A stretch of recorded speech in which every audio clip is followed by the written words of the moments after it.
We've all whispered it, maybe through tears, maybe through clenched hope.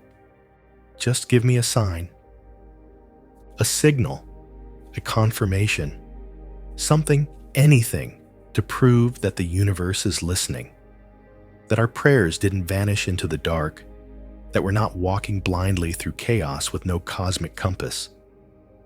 But here's the truth most people never hear. You didn't miss the sign. You misunderstood what a sign is. A sign isn't always flashing neon or written in perfect timing. Sometimes it's quiet, ordinary. It slips in through the cracks when you're not looking, disguised as a gut feeling, a canceled meeting, a song lyric, a stranger's words, or a door that slammed shut right before your breakthrough. This audiobook is not about superstition or magical thinking. It's about discernment. It's about tuning your internal frequency to hear what's always been speaking to you. It's about realizing the signs didn't stop showing up. You just stopped trusting your ability to read them. This isn't just an audiobook. It's the answer to the question you've been too afraid to admit you've been asking. Does the universe still see me? Yes, it does. And it's speaking. This audiobook will help you hear it. Chapter 1: The Unseen Language of the Universe. Long before anything shows up in your life, before the breakthrough, before the opportunity, before the shift you've been praying for, the universe has already spoken. Not in words, not in signs painted on the sky, but in language older than language. The kind that bypasses logic and lands somewhere deeper, inside the quiet of your being. This chapter is about that language. It doesn't shout. It doesn't argue. It doesn't convince you. It simply is, and it waits for you to recognize it. The universe doesn't speak English, or Spanish, or any human dialect. It speaks in energy, in resonance, in frequency. And if you're waiting for your answer to arrive in neatly packaged instructions, you may miss it entirely. Because most of the time, your answer already arrived. It just came in a form you didn't expect. A restlessness, a gut feeling, a knowing that made no sense, but wouldn't leave you alone. We're trained to ignore these signals. We're taught to look for proof, evidence, logic. We become addicted to confirmation and blind to the current. But here's the truth. Life moves before it makes sense. There's a law beneath all other laws, the law of alignment. And alignment is not something you wait for. It's something you tune into. It's a state of being that recognizes what I desire isn't coming. It's already communicating with me. Not through coincidence, but through coherence. When your energy matches the message, you don't need to chase it. You begin to feel it. Every emotion you have is a form of communication. Every repeated thought, every tightness in the chest, every pull toward or away is information. And the universe? It's constantly responding to your internal atmosphere. We often miss this because we've grown used to noise.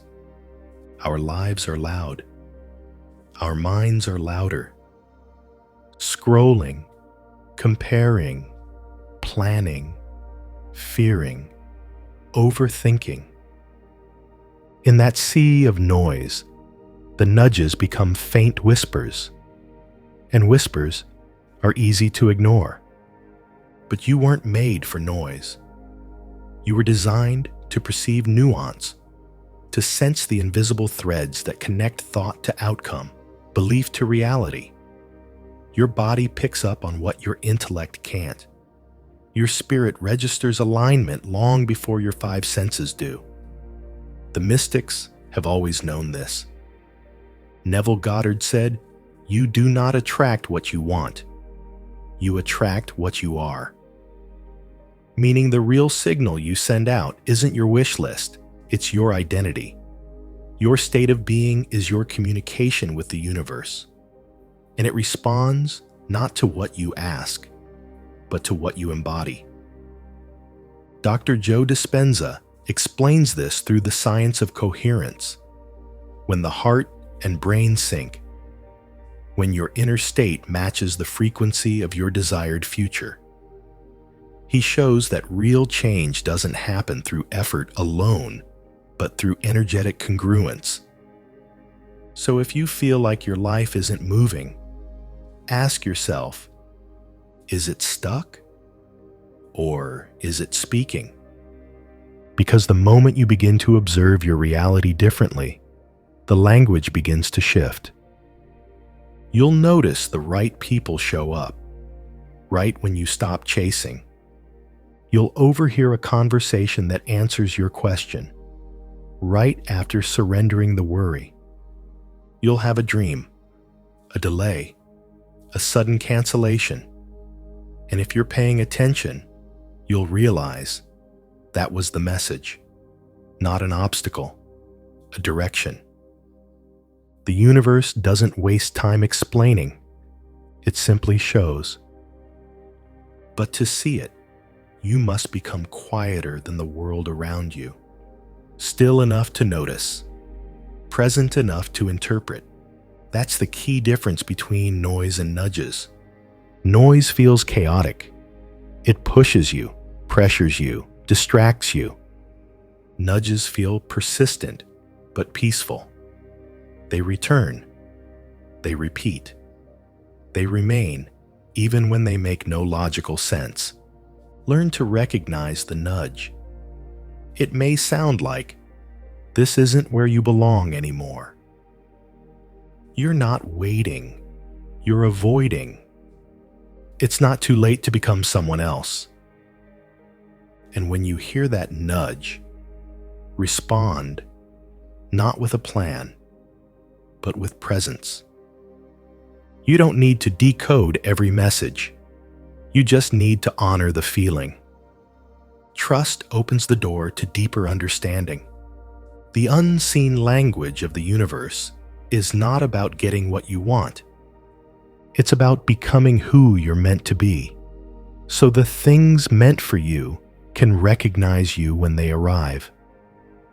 Because that's the real magic, when your inner world and outer world begin to speak the same language. The question isn't, is the universe speaking? It's, am I quiet enough to hear? Your alignment is the antenna.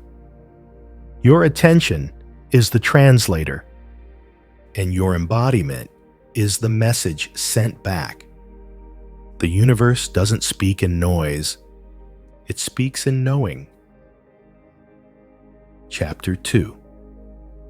You've already received the sign. The universe is not withholding signs. It's not playing hide and seek with your destiny. In truth, you've already received what you're asking for, just not in the package you expected. Not because the message isn't there, but because your filters won't let it in. We don't suffer from a lack of divine communication. We suffer from spiritual static, layers of doubt, fear, and overanalysis that cloud our perception and block the transmission. As we explored in Chapter 1, the universe speaks in a language deeper than words, through energy, nudges, and resonance. But here's the catch. If your internal atmosphere is full of fear, noise, and second-guessing, you'll distort the very message meant for you. Imagine tuning into a radio station. The signal is strong, the music is playing, but your receiver is filled with static. The problem isn't the station, it's your reception. And this is how most people live, constantly praying for answers while unknowingly rejecting them. They ask for clarity and dismiss every subtle sign because it doesn't fit their logic. They seek direction and then override their intuition with fear. They want change, but they resist the very nudge that would start it. Why? Because we've been conditioned to trust fear more than flow. To believe that struggle is noble, that discomfort must mean danger. And worst of all, that clarity comes first. But as we'll explore more deeply in later chapters, clarity often follows movement.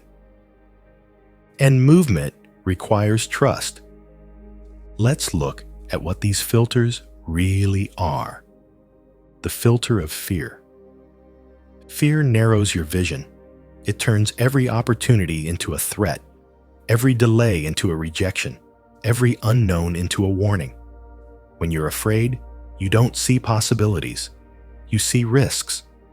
So when the universe whispers, "Go this way," fear shouts back, "What if it's the wrong way?" And so you stay still, stuck. The filter of overthinking. The mind loves to complicate what the heart already knows. You receive a nudge, a knowing, an inner prompting. But instead of trusting it, you dissect it. Was that really a sign? Maybe I'm just imagining it. What if I get it wrong? And just like that, the moment passes. You don't move. You don't trust. And the universe appears silent, when really, you talked over it. The filter of expectation. We all have an idea of how our sign should look. We imagine a dream job coming with a golden invitation. We expect love to arrive wrapped in certainty. We want the message to be loud, unmistakable, foolproof. But signs often come clothed in the ordinary. An overheard phrase. A book that appears twice in 1 week. A sudden delay that saves you from a bigger loss. Miss it, and you'll spend years asking for a sign that already came and went. Take, for example, a relationship that didn't work. Jenna prayed for clarity about a man she was dating. She asked the universe, "Is he the one?" What she missed? A subtle feeling of anxiety before every date. The way she couldn't be fully herself around him. A dream she had 3 nights in a row, where she was walking alone. But Jenna didn't listen. She wanted a billboard, not a boundary. Years later, after a painful breakup, she said, "Looking back, I always knew. I just didn't want it to be true." In another missed opportunity, David kept feeling drawn to start a side business. He'd get ideas in the shower. Random people mentioned similar ventures. He saw signs on social media, in conversations, even from old journals he forgot about. But he hesitated. What if I fail? What if I'm not ready? 2 years later, someone else launched the same concept and found success. What happened? David received the sign. He just didn't recognize it as a sign because it didn't come with a guarantee.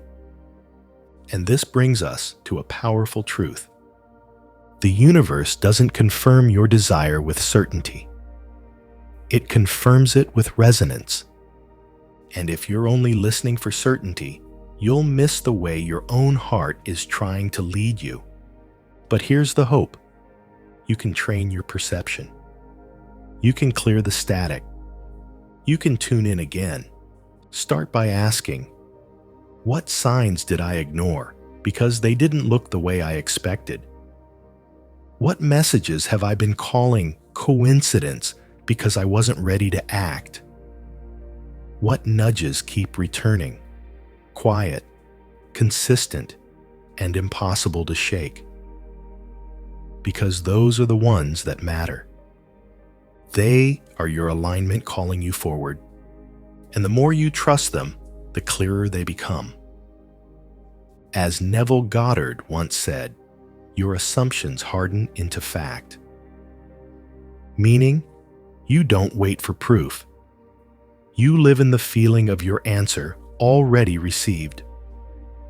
And in that space, signs are no longer rare. They're everywhere. The sign isn't missing. You've already received it. But to hear it, you must lower the volume of your fear. To see it, you must surrender your need for control. And to trust it, you must let go of the belief that it has to make perfect sense before you follow. The path doesn't begin with clarity. It begins with courage. Chapter 3: Inner Knowing. The first signal. Before the universe sends signs through the external world, through people, events, coincidences, or delays, it whispers to you internally. That whisper is inner knowing, not loud, not logical, not something you can always explain. But it's real. It's a felt sense, a vibration of clarity, a nudge from somewhere deeper than your thoughts. And while the world trains you to chase information, your transformation begins when you learn to trust this inner signal. You've felt it before. The instant pull toward something new. The hesitation you ignored, but later regretted. The peace that made no sense, but settled into your bones like truth. That's not guesswork. That's guidance. And it often arrives before the outer world gives you confirmation. The role of intuition and resonance. Intuition isn't magic. It's not some mysterious gift reserved for the few. It's your native compass, your soul's language, the tuning fork inside you that vibrates when something is aligned or out of alignment. Before a person lies to you, you feel it. Before a deal goes wrong, your body tightens. Before an opportunity opens, you're already curious, drawn, connected. This is not imagination. It's resonance. Everything in the universe vibrates. And when your internal vibration, your beliefs, your frequency, your heart, is aligned with something external, you feel it before you see it. You don't need evidence to trust resonance. In fact, if you wait for proof, you're already late. The universe moves at the speed of awareness, not explanation. But here's the challenge. We've been trained to override this knowing, to ask others what we already sense, to delay decisions until logic gives permission, to mistrust the yes we feel because we can't explain why. And so, we become strangers to our own soul's voice. Why inner dissonance is often the universe saying no. Just as resonance feels like a quiet but clear yes, dissonance is the body's alarm. But unlike fear, which is often noisy and reactive, dissonance is still. It doesn't scream. It doesn't flail. It quietly pulls your energy inward. It feels like tension, tightness, or tiredness around a decision or direction. Have you ever walked into a room and felt your energy shrink? Started a conversation and immediately wanted to escape? agreed to something, and felt off before you even began. That's dissonance. It's the universe using your inner signal to redirect you. But again, we don't always listen. Why? Because dissonance doesn't come with a reason. It just is. And we're conditioned to believe that if we can't justify it, we can't trust it. So we stay in friendships that drain us. We take jobs that our gut said no to. We say yes to things we should have left behind. And then we wonder why we feel scattered, anxious, or lost. But here's the truth. Every time you ignore your inner no, you silence your ability to hear the next yes. The more you override that signal, the more muffled your guidance becomes. You don't lose intuition. You just stop recognizing its voice. Rebuilding trust with your inner yes. The good news is that inner knowing is never gone. It doesn't hold grudges. It doesn't abandon you for doubting it. But it does require reconnection. And that begins by practicing presence. You can't hear the whisper if your mind is shouting. Here are ways to rebuild your relationship with inner knowing. 1. Feel before you think. When faced with a decision, pause. Before listing pros and cons, check your body. Do you feel expansive or contracted? Light or heavy? Calm or chaotic? The body often knows before the mind does. Resonance feels like ease, even if it's uncomfortable. Dissonance feels like effort, even if it looks good on paper. 2. Stop outsourcing your knowing. It's okay to seek wise counsel, but if you're always asking others what you should do, you've forgotten that you do know. Your first instinct is usually the truest one, because it's not filtered through fear yet. Ask yourself before you ask anyone else. 3. Track the times you were right. Look back on moments when you felt something and didn't listen, not to shame yourself, but to remember you did know. Write them down. Then look at times you did listen and what it led to. This trains your brain to trust what your soul already trusts. 4. Create quiet. Your inner guidance is subtle. It doesn't compete with noise. Meditation, walks in nature, journaling, all of these create space for the signal to rise. The more room you give it, the louder it becomes. In Chapter 2, we uncovered how the universe isn't silent. We're just often misaligned in our perception. But here in Chapter 3, we take that deeper. The first sign is not external at all. It's inner resonance. You don't need the universe to scream. You just need to stop shouting over the whisper. And as you begin to rebuild this connection, you'll realize that inner knowing was never absent, only buried beneath layers of noise, doubt, and delay. You don't find truth. You remember it. And once you start honoring your inner yes, the universe doesn't just guide you, it mirrors you. Because what you agree with inside becomes the blueprint for what unfolds outside. Chapter 4. Mirrored Reality. How life reflects your frequency. The universe doesn't send emails, it sends echoes. Your life is not a random collection of events strung together by accident. It's a mirror.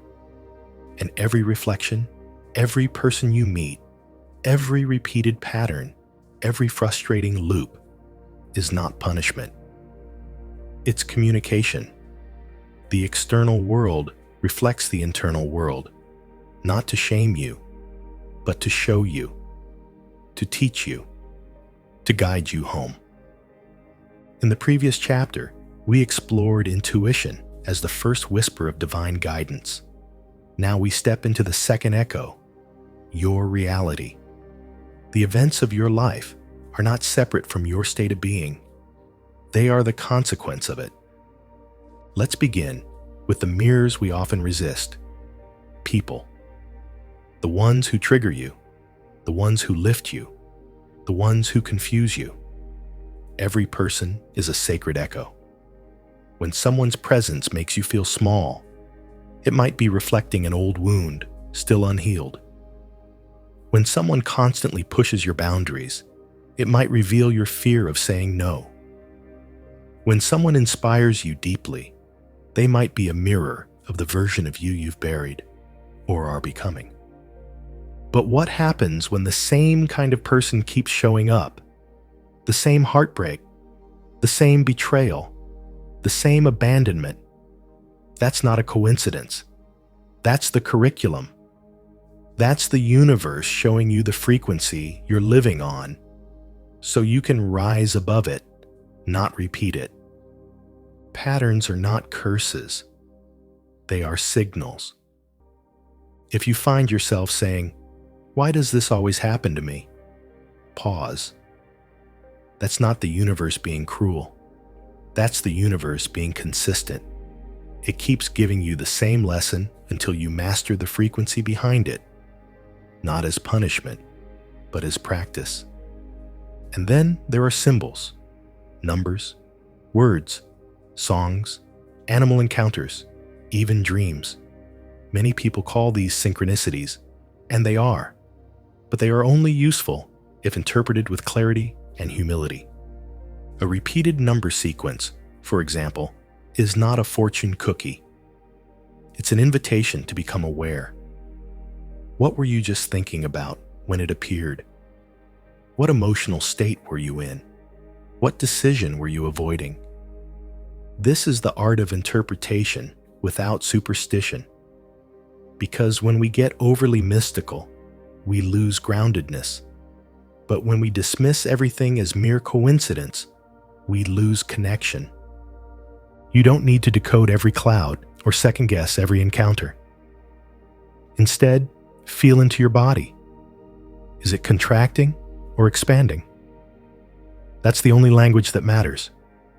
The body never lies, and the truth it tells you will often reflect what the universe is already showing externally. Take, for example, a season where everything seems to break down. Relationships, finances, health. It may feel like life is attacking you. But what if it's actually aligning you?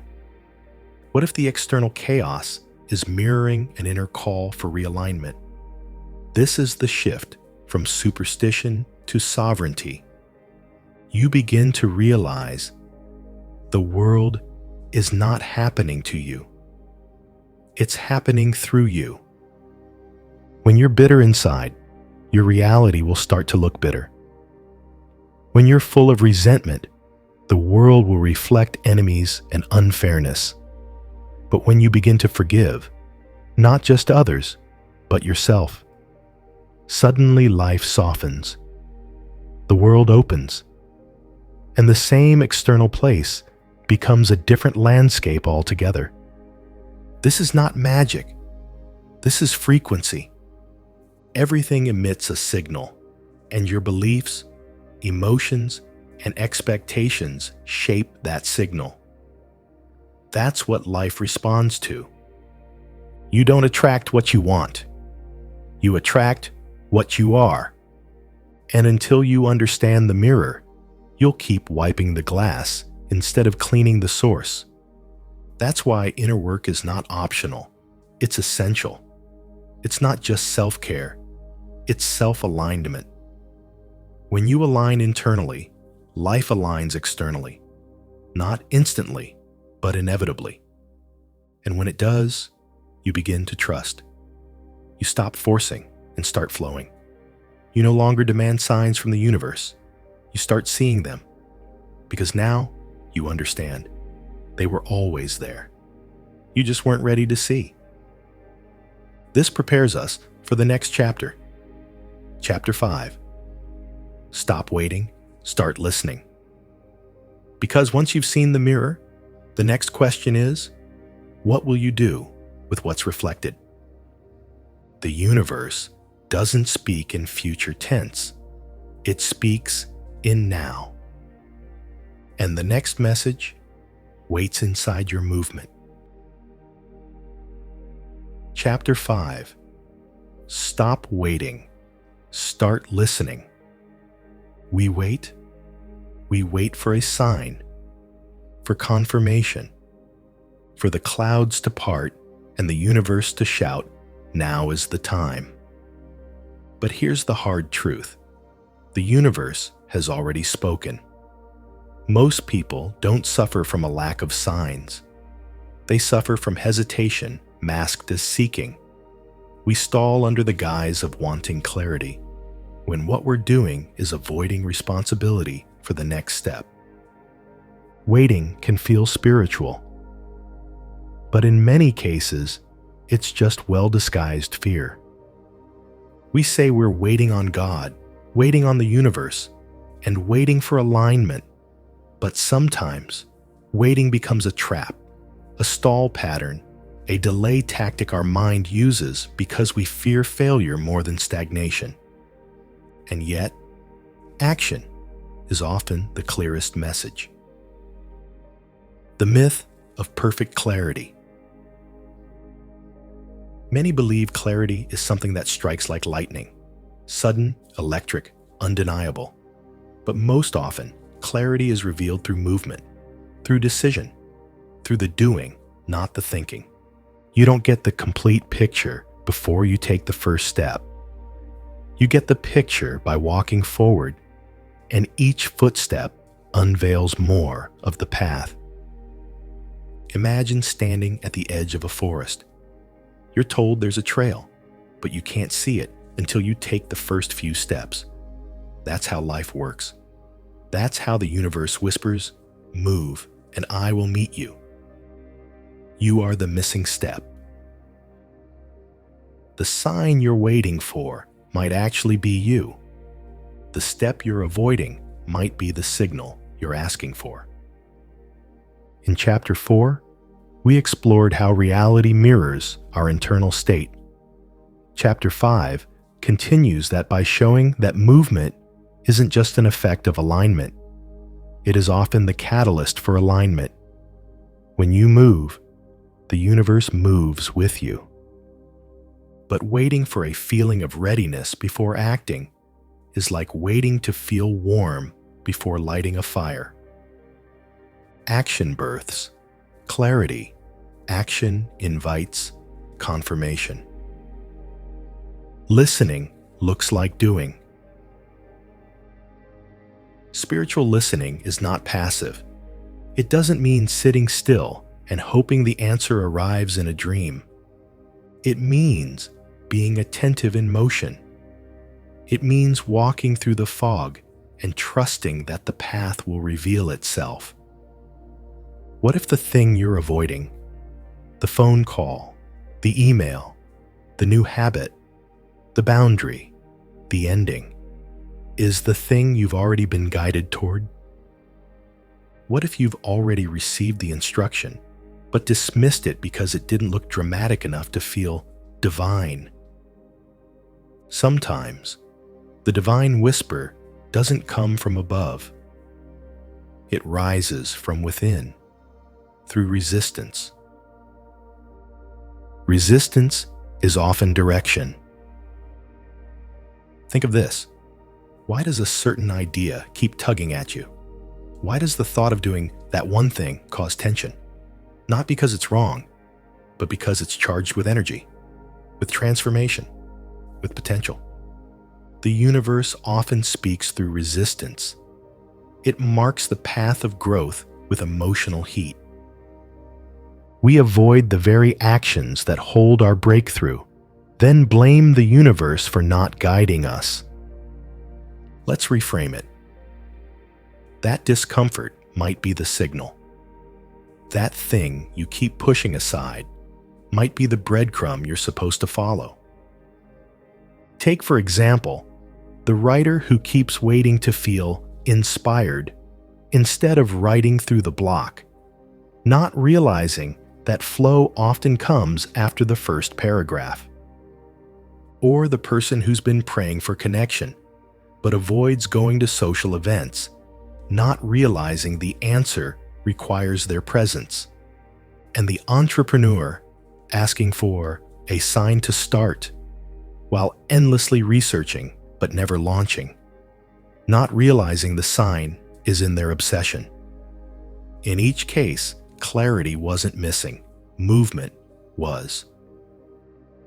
The universe moves with you. This is the law beneath the waiting. Movement creates momentum. The universe is not stationary, it's participatory. It responds to energy, not excuses. When you step forward, even uncertainly, the field adjusts. People appear. Opportunities shift. New resources emerge. Not because you waited for the right moment, but because you made the moment right by showing up. This is what makes listening an active practice. You stop waiting. You start listening, not just with your ears, but with your feet. In Chapter 6, we'll explore how to discern whether something is truly a sign from the universe or just your mind grasping for patterns. But before we get there, remember this. You were never meant to wait endlessly. You were meant to walk boldly, not because you're certain, but because you're willing. The step you're avoiding might be the answer you've been praying for. Chapter 6. Synchronicity or coincidence. Learning to discern. Not every flicker in the wind is a whisper from the divine. Not every repeated number is a personal prophecy. In an age where signs are trending, discernment is rare. We're flooded with interpretations, flooded with opinions, flooded with meaning. But what if some things are just things? This chapter is not meant to strip magic from life. In fact, it's here to preserve it, because magic loses its wonder when it's cheapened. When every cloud is a message and every glance is a soul contract, we stop listening to the deeper, quieter voice within. The true voice of guidance doesn't scream. It doesn't compete. It waits. And it requires maturity to recognize. We've all been there, seeing the same number over and over again, hearing a song at the perfect time, running into someone we were just thinking about. Some of these moments are divine nudges. Some are echoes of alignment, but some are simply the brain's reticular activating system doing what it does best, noticing patterns based on what's already on your mind. The difference between synchronicity and coincidence lies not in the event, but in the resonance. Let's go deeper. The brain is wired for meaning. The human brain is a meaning-making machine. It's constantly scanning the world, trying to make sense of chaos. It searches for patterns because patterns feel safe. Predictability gives the illusion of control. However, not everything that seems patterned is significant. Psychologists call this apophenia, the tendency to perceive connections and meaning between unrelated things. It's why people see faces in clouds or hear hidden messages in music played backward. It's not that you're wrong to notice. It's just that not everything you notice is meant to guide your path. This is why discernment is spiritual maturity in motion. It's the capacity to pause and ask, is this truly for me? Or am I projecting meaning into this moment? because I need reassurance. From magical thinking to spiritual wisdom. Magical thinking is seductive. It gives us a sense of control cloaked in mystery, but it's often rooted in fear. When you're desperate for direction, everything starts to look like a roadmap. The danger? You become more loyal to the sign than to your soul. Real synchronicity doesn't make you frantic. It calms you. It doesn't manipulate you into action. It nudges you toward alignment. It doesn't make you dependent. It empowers your discernment. Spiritual maturity means knowing the difference between being led and being lured. One brings peace. The other breeds confusion. A sign resonates, not just repeats.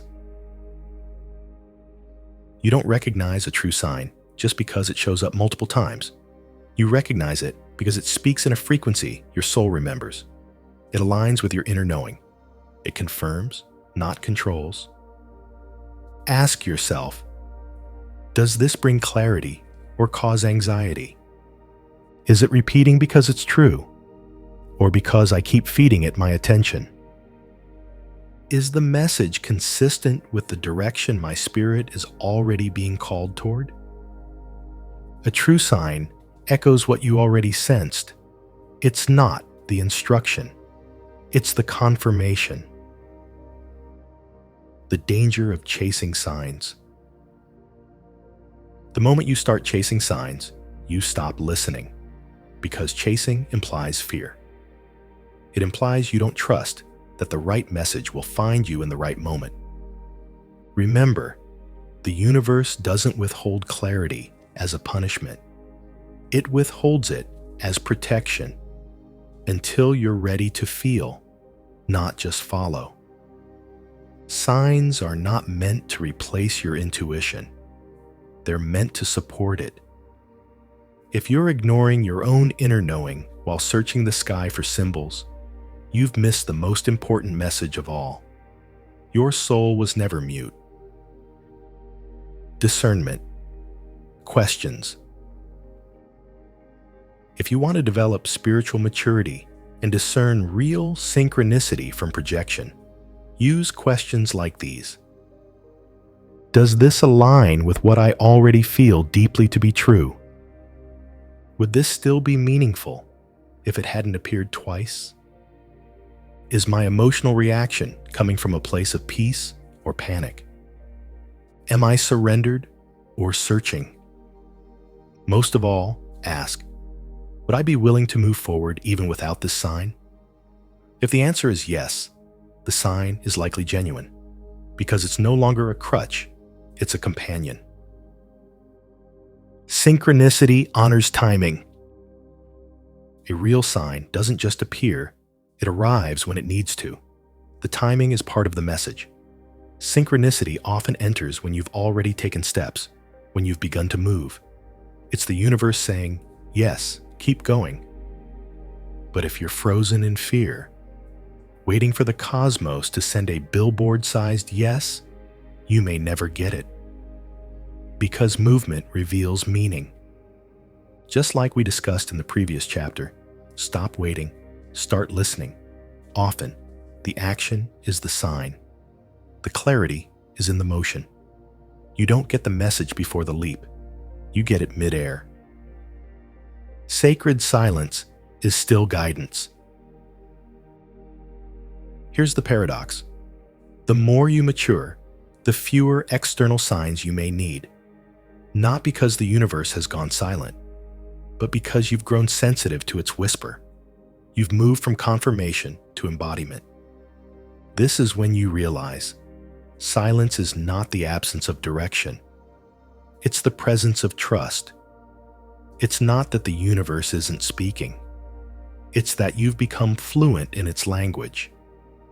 Discernment is not about skepticism. It's about sovereignty. You were never meant to be manipulated by signs. You were meant to be mirrored by them. Real synchronicity reflects the truth already stirring within you. When you stop needing signs to believe, that's when the clearest ones begin to show up. Because now, they're not arriving to convince you. They're arriving to celebrate you. And that, dear listener, is the turning point between magical thinking and spiritual knowing. Chapter 7. Prayers you forgot. You prayed. There are moments in life when everything seems to fall into place, and yet strangely, it feels unfamiliar. You may look around and wonder, why does this feel both new and strangely destined? Often, this is the moment when a long-forgotten prayer finally returns, wrapped in a form you never expected. Not a whisper from heaven, but a chapter of your own life unfolding before you, quietly answering a question you asked long ago. The universe has a memory. It doesn't forget your earnest moments, the midnight whispers, the tearful pleas, the fleeting thoughts soaked in longing. Even when you've moved on, distracted by life, or hardened by disappointment, your soul's desires don't vanish. They echo in the unseen, waiting for the right doorway to return. But here's the paradox. What we call unanswered is often just unrecognized. Because divine answers rarely come dressed as divine answers. They show up as detours, as delays, as breakups, the jobs you didn't get, as cities you were forced to leave. And if you're looking only for the version you imagined, you'll miss the one that's meant for your evolution. Many people assume their prayers are unheard simply because they didn't get the answer when or how they expected. But divine intelligence doesn't traffic in instant gratification. It moves according to preparation, not panic. There is a cosmic choreography to your becoming, and some answers are delayed not because you're unworthy, but because the you who asked is not yet the you who can carry what's coming. Think back to the time you asked for strength. Then everything fell apart so you could discover it. To the time you prayed for peace. Then toxic patterns rose to the surface to be healed. To the moment you asked for love. Then were left alone to learn how to love yourself first. These aren't punishments. They're responses in disguise. Evolution wrapped in disruption. Grace cloaked in loss. The questions that shaped your current reality were often subtle. You may have never spoken them aloud, but the universe listens to energy, not just language. Your ache is a prayer. Your longing is a frequency, and your readiness isn't determined by desperation. It's measured by alignment. Sometimes, the only reason you can't see the answer is because you forgot the question. So revisit the questions that carried you through your darkest seasons. What did your younger self cry out for? What did you ask when no one else was around? What dream did you bury because you thought it was too much, too late, or too impossible? You might realize the life you're living is the answer. The people in your life now, the doors that have opened or closed, the inner strength you didn't know you had, all of it could be fulfillment you didn't recognize. It takes spiritual maturity to stop measuring answers by comfort. Sometimes, the most loving response from the universe is not a yes or a no, but a not yet. Not to torment you, but to temper you, to shape your container before pouring in the blessing, to deepen the desire so you can receive without sabotage. Desire needs depth to anchor itself. When you're shallow in desire, you're easily swayed by appearances. You give up quickly. You chase shiny things. But when you're deep, you don't need confirmation. You become the confirmation. You walk with quiet certainty, even when nothing seems to be working. So don't curse the delay. Don't resent the detour. Don't assume silence means abandonment. It may be the most sacred pause of your life, because while you're waiting, heaven is preparing. And in the waiting, you're not being ignored. You're being readied. So the next time you catch yourself doubting whether your prayers have been heard, ask yourself instead, have I become the version of me who can hold the answer? Because that's often what the wait is really about. And when you finally see it, when the answer shows up in a form you never predicted, there will be a moment of sacred remembering, a divine déjà vu, a flicker of recognition that says, "Oh, I asked for this, even if you had forgotten." Chapter 8. The Sign is You. You've spent most of your life looking for signs, divine hints, celestial nudges, quiet confirmations that you're on the right path. But what if you've been looking the wrong way? What if the sign is you? This chapter isn't just a twist in the narrative. It's the shift, the transition from asking, "What does this mean?" to becoming the meaning itself. From decoding the universe to embodying its code. When you become the message, the seeking ends. 1. You were never meant to only receive. You were meant to reflect. A mirror doesn't question the light. It reflects it. And so do you. You were not merely designed to detect the divine. You were designed to display it. Every time you trust your intuition, speak your truth. Choose peace over performance, or love when it's inconvenient. You become the very sign someone else is praying for. The universe does not only speak to you, it speaks through you. You are not just a receiver of guidance. You are its living channel. This is why the most profound messages don't come with flashing lights or prophetic dreams. They come clothed in skin. Your smile, your resilience, your quiet presence in chaos. You are the billboard. 2. From seeker to signal. There comes a point in your spiritual journey where the longing turns into living. You stop grasping for signs because you've become grounded in source. You no longer say, "Universe, tell me what to do." You say, "Universe, show me how to be." And it responds, not by speaking louder, but by aligning everything around you to reflect what you've become within. This is the moment when your vibration precedes your voice, when your frequency enters the room before you do, when people sense something different and they don't know why, but you do. You've crossed from decoding the external to embodying the internal. You've stopped waiting for a word and started being the word. 3. Living as the answer.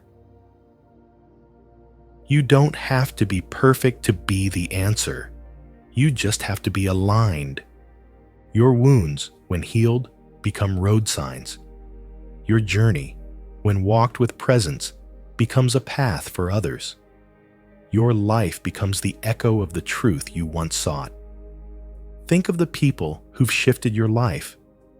Was it their certainty that moved you, or their authenticity? Was it their divine perfection, or their human honesty? Your life, when lived from your soul, becomes scripture for someone else, not because you preach, but because you are, not because you instruct, but because you embody. 4.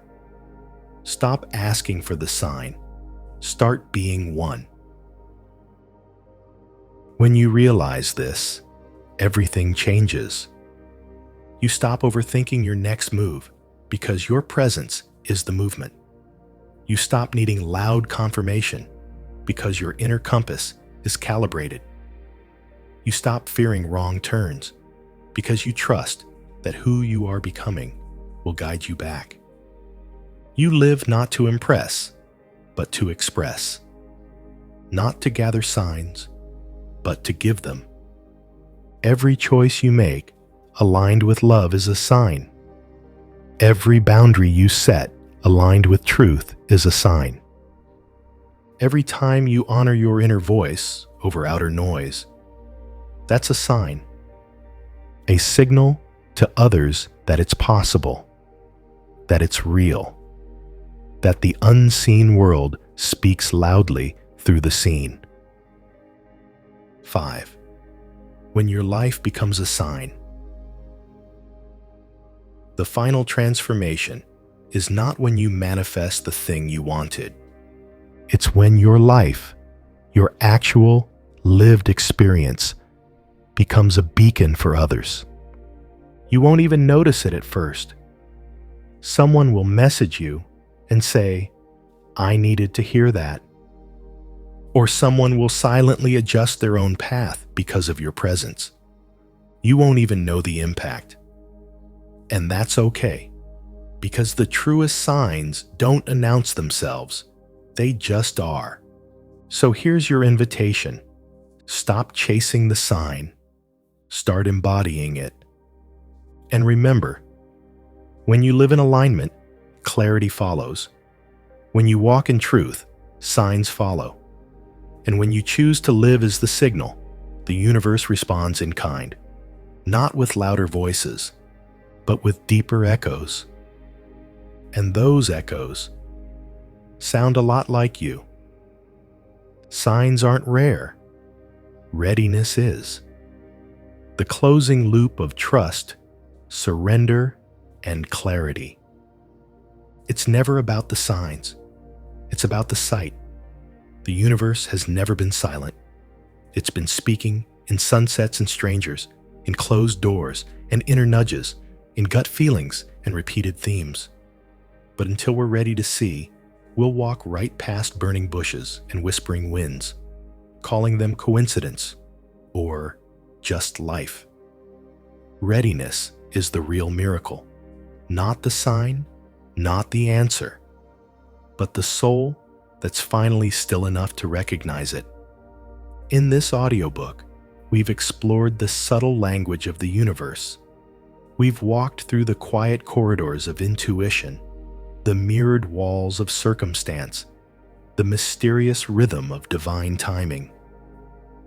You've seen how signs aren't distant fireworks from above, but often the echo of your own energy, bouncing back to show you what you believe, what you expect, what you're becoming. You've been shown that delays are not denials, that your longing is not a flaw, but a map, that the no you feared might be the redirection you needed, and perhaps most importantly, that the answer is rarely louder than your resistance. So what now? Now, you practice stillness. Now, you trust movement. Now, you stop scanning the sky for signs and start honoring the one that lives inside you. Because your alignment, your frequency, your presence are the clearest sign the universe has ever sent. And just like that, you've closed the loop. From seeker to signal, from question to clarity, from "Is the universe listening?" to "I've been the message all along." The truth is, you were never waiting for a sign. You were waiting to become one. So go live like a sign. Let your life speak without needing a voice. Let your choices reflect a trust deeper than fear. Let your presence be an invitation to others to wake up and see. And when someone asks how you knew which way to go, Smile gently and say, I didn't, but I listened anyway.